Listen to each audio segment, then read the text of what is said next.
Well, I'm friends with Maps. That was I have a photo with him. Yeah, wasn't He's that in the Canon. Canon That's the advert? Canon. We besties now. Hi, Maps. If you're watching this, we're besties. Did she just send him that and be like, listen to the podcast, please? Please subscribe. You Didn't know someone famous now. I know Shayla's viral, but I'm just kidding. Yeah. There's no bringing me down now. There is. Just look. Sorry, what does that say? Whose name does it say under host? Whose name does it say under guest? I thought so. It should be Canon star advert actress.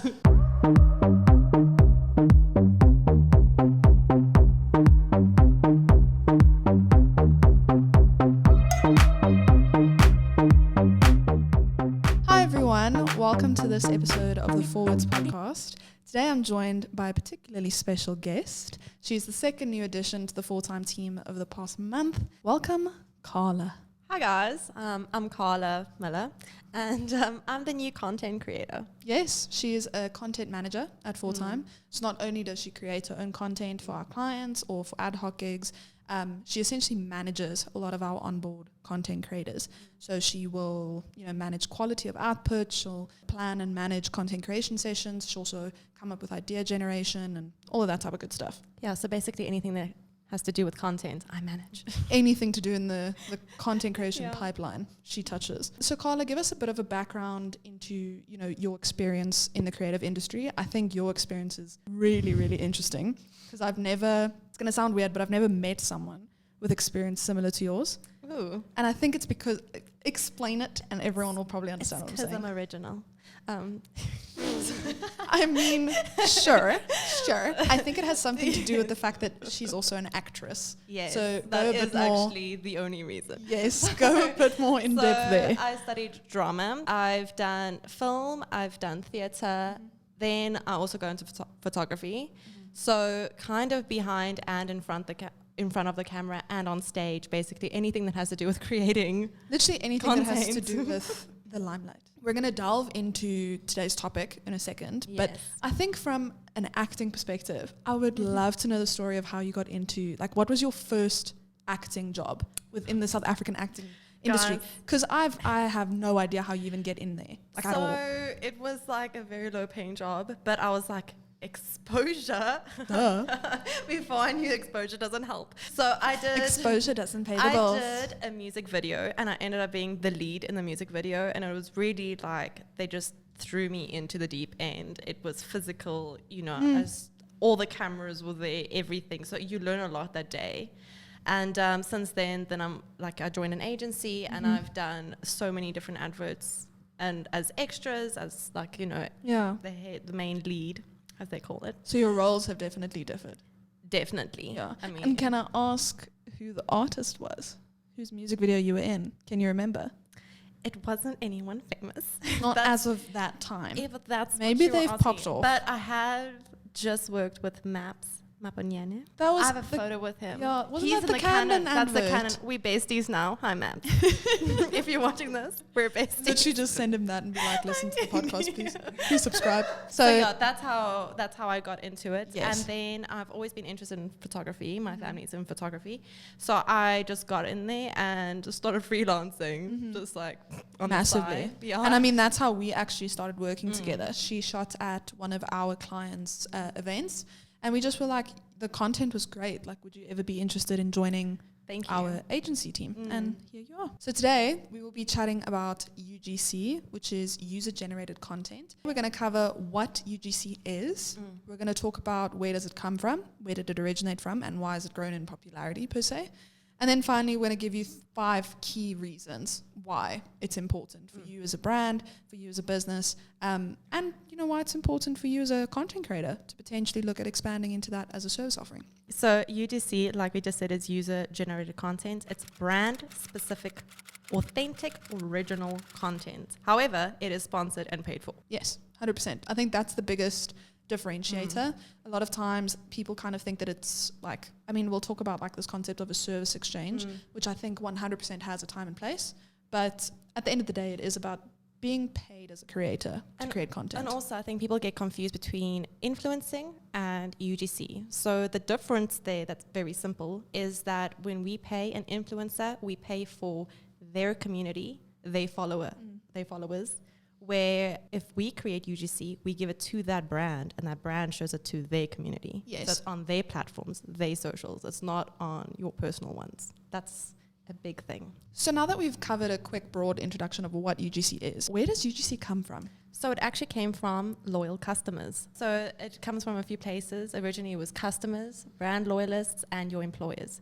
So it was people that actually knew your content, people that were interested and passionate about the content and your brand and your products, trying it out and then basically reviewing it. So UGC comes in a lot of different media forms. So if it's reviews, testimonials, reels, posts, Photos, graphics. So it comes in all those different mediums. And that's how it started was customers just out of their own creating content. So for example, if I am a big Nike fan and I go to a shopping center, I go to a Nike factory store, I pick out a pair of Nike shoes, I film myself going to the store, going to the shopping center, I film myself purchasing the shoes, I take them home, film myself unboxing them, and then I come back a couple days later and talk about how easy or difficult it was to style them. I would then edit that content and share it in my personal capacity. Now that is how it essentially originated, but brands saw a big opportunity in the content that was being created that way. So one thing is UGC is always like part of the buyer's journey, like from beginning to end. So that's basically what Wanya just explained. And how it started for me was basically that. I just loved a product. I would go there and I would film it because I was like, oh, I love this product. And I didn't think anything of it. They liked my content and they literally approached me and asked if I would like to work with them. And that's incredible. So I did UGC before it was called UGC. Because I was like, what is UGC? And I was like, oh, that's what I've been doing. That's actually what you've been doing the whole time. That's literally what I've been doing. So that was, that's how you kind of got into it. That's how I got into it, yeah. Interesting. So we've identified 5 important reasons as to why UGC should be featured in a brand strategy or why businesses should look into it at all. And to get started, we have authenticity. So our customers are now smart. People are very selective about what they watch, what they expose themselves to. So we need more authentic content. And UGC is the most authentic type of content that you can create as paid. So 100%. The difference there is it's sponsored, original, brand-specific content. It builds loyalty between your customers and the brand. It involves your customers. So people don't just want to be fed something. They want to be part of the growth, part of the community. They want to be open to having conversations, improvements, reviews, and then have a response to that. And that's one way that UGC helps that. The second thing is it's a trust signal. So we all remember that Fire Festival. Oh my gosh. Listen, the documentary slapped. Yeah. Billy McFarland? He stresses me out. Trust is a big thing and trust is earned. Yeah. Where before it wasn't a thing. Like we just trusted brands. You know what it is, right? With Fire Festival, and like I said, I loved that documentary. I loved the way that it was laid out. I loved how they explained the psychology element of how people were essentially manipulated into thinking that they were going to experience this incredible festival, and it didn't turn out that way. But I think the difference is people's trust used to be able to be bought. Yes. Like that is the perfect example. Yes. They paid massive influencers to be a part of this massive advertising campaign, and that convinced people. People were bought into this aspect of being able to mimic what those influencers were doing. But also, like that is the difference, is that those influencers, did you see them on the island? Because I didn't. No. And that was the biggest thing. There was this whole perception created. Like they were so excited to be going. They were tweeting about it. Like, are you going there? And then no one was there. Like no one pitched. So that's one aspect that's really important, is that it's people you can relate to. So if I relate to you, I trust you. Successful content is when quality and authenticity is at equal. So the second point we identified was this concept of increasing conversions and influencing purchasing decisions. Yes, so UGC is incredibly influential in the final stages of the buyer's journey. So basically, when the customer is ready to purchase, that is the sweet spot for UGC. 100%. And I think that then again reiterates this trust element. The way that I think in marketing nowadays, and I think it is because I've gone through my whole degree, I'm in the process of doing honors, and every time it comes back to this thing of how would you as a customer be able to deal in this situation. So like for me, if I think about, I'm so close to purchasing a product, so close to purchasing that pair of Nike shoes. You just need that little last push. I need that one little push from someone I trust. Yep. The amount of times I've gone to Kate, the amount of times I've gone to my mom, the amount of times I've gone to any friend, any person that I know is knowledgeable about that space. And I'm like, do you think this is a good idea? Like, do you think it's a worthy purchase? And that's interesting because customers are actually 2.5 times more likely to watch UGC content than brand campaign content. And it makes so much sense. So because we see them as friends, we see them as opinions that we will take to the heart. So if a mother tells you those jeans don't look good on you, you're going to listen. Like immediately, no? Immediately. Yeah. So that's basically when we see someone that we relate to and they're like, you know what? These jeans, they did not fit well over here and these are the reasons why. Then I'm like, well, that's influencing me on whether or not I should purchase because I look like that. I'm not going to purchase if that person is putting out on the internet the experience. Exactly. So that's in terms of increasing conversions and influencing buyer decisions. I think that's like a massive thing that brands kind of take for granted because I think a lot of brands are still stuck in this archaic mindset of, and I understand it, I get it. I was there when I started in my marketing career. I was like, hard sell. We need product photos. We need to list the benefits. And then as I started creating content and seeing what performs well and what doesn't, I kept coming back to this thing of like, but people want to see how the product works. Yep. People want to see how that candle looks in your house. And people want to know how it smells. You can see that in your analytics. 100%. Anything that you put your face to and your experience to is just such a higher growth. It always performs better. It's the modern day word of mouth. Oh, exactly. Yes. That is so good. I know. So the third reason is it's very flexible. So you can use it across all your socials as well as brand campaigns. Yeah. I also think it's like another key word that fits in really well with flexible is this concept of being adaptable. I think a lot of times, you design a graphic that's optimized for one platform or for a billboard or a magazine, but it has to be changed so much to be optimized on all these different platforms. When in actuality, UGC is the perfect type of content to use everywhere. Obviously, you need to think about dimensions and stuff like that, but as a concept, it works everywhere. Because it's also like time saving and efficient. You need to be putting out consistent content in order to make a difference there and to grow your community. And you need something that's going to go across all your socials that's going to save you time, save you money, which leads into our fourth point, cost saving. Oof. And that one is that's a sore spot for brands. People want efficient, high quality and not pay for it. Yes.